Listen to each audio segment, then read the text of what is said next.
Hello, and welcome to another edition of Ask the Professor, where we answer your questions on political philosophy, on current events, on history, on public policy disasters of the past, pretty much anything that affects our life together as Canadians.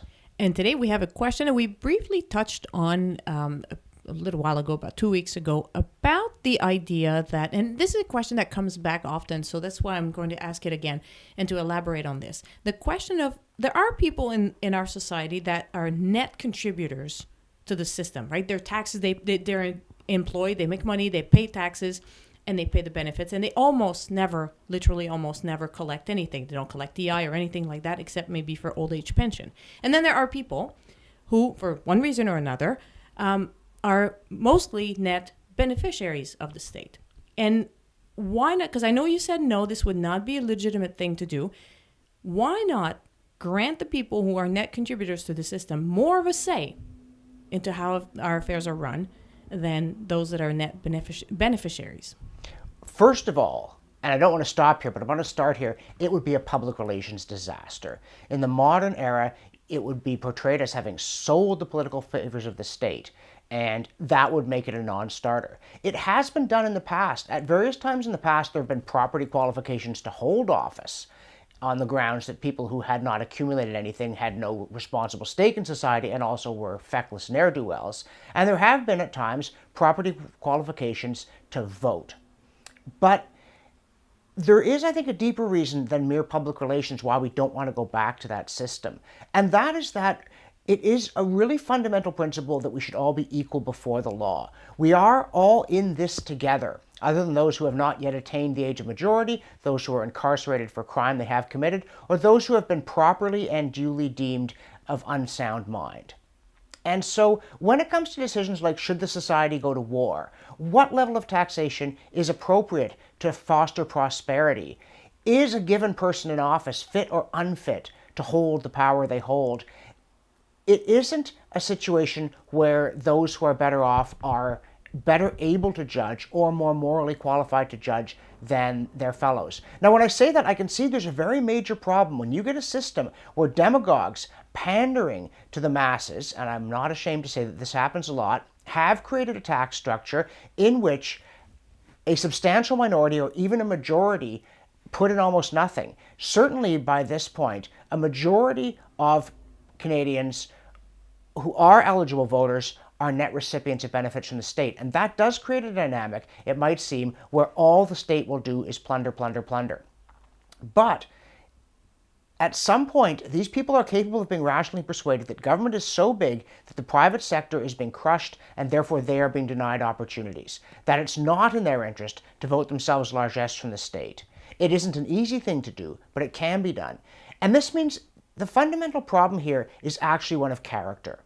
It is whether we do or do not have citizens who think that the height of political virtue is to vote themselves boodle.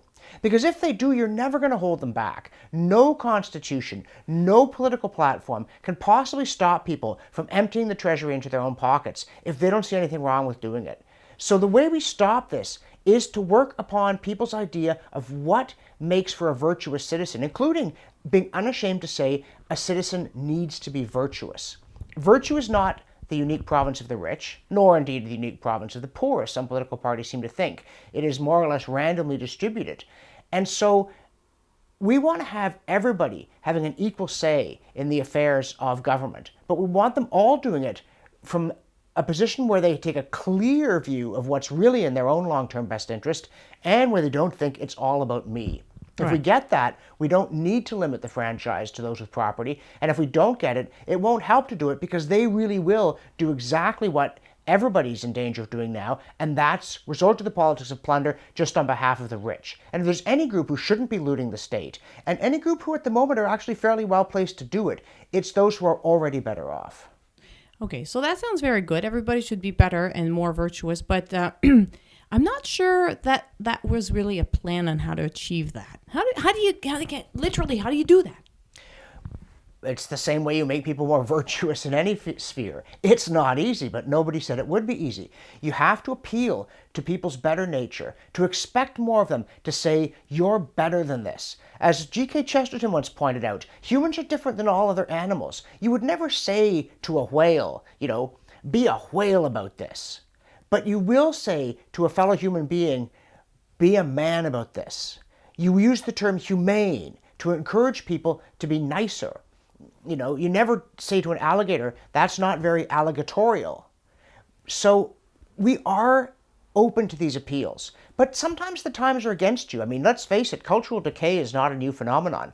However, when your sword breaks, you draw your dagger, right? This is all we've got. So what we have to do is remind people that without virtue, there is no meaning in life and good government is impossible. And ask them, are you really giving up on virtue among your fellows and within yourself? And if you're not, how about you start in the ballot box? I have a vision right now of you in your barrel alone on a mountain and preaching this and nobody listening to you.